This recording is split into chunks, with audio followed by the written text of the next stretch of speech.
এবার নাটকীয় মোড় নিয়েছে বিসিবি নির্বাচনে। সাবেক অধিনায়ক ফারুক আহমেদের রিটে হাইকোর্ট নির্বাচনে অযোগ্য ঘোষণা করেছে 15 ক্লাবকে। তাতেই জটিল রূপ নিয়েছে নির্বাচনী সমীকরণ।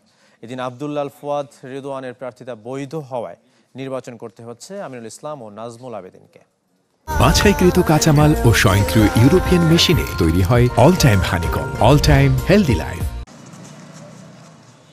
যে কোনো থ্রিলার সিনেমাকেও হার মানাচ্ছে বিসিবি নির্বাচন। ক্ষণে ক্ষণে বদলাচ্ছে সমীকরণ। তাতে আইন আদালত আর পেশি শক্তির ব্যবহার কি হচ্ছে না।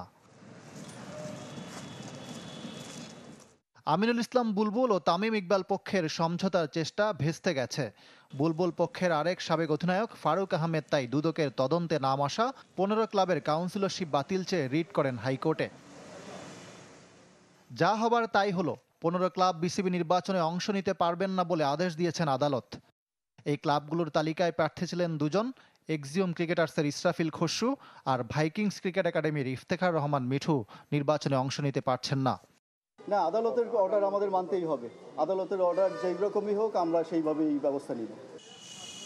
15 ক্লাব বাদ পড়ায় নির্বাচন না হওয়ার শঙ্কা দেখছেন তামিম ইকবাল পক্ষের প্রার্থী রফিকুল ইসলাম বাবু।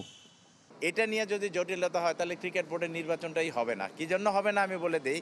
এই ক্লাবগুলি থেকে কাউন্সিলর হয়েছে, এখানে অনেক সমর্থক আছে, সমর্থক প্রস্তাবক এবং সমর্থনকারী আছে, তো তাদের কি অবস্থা হবে? তাদেরটা বাতিল হয়ে যাবে। এদিন ছিল প্রার্থিতা বাতিলের বিরুদ্ধে আপিল শুনানি। 3 জনের আবেদন নামঞ্জুর করলেও 2 জনের প্রার্থিতা ফিরিয়ে দিয়েছে নির্বাচন কমিশন। এর মধ্যে আছেন ঢাকা বিভাগের আব্দুল্লাহ আল ফুয়াদ রিদওয়ান। ফলে বিনা প্রতিদ্বন্দ্বিতায় নির্বাচিত হতে পারছেন না আমিনুল ইসলাম ও নাজমুল আবেদিন।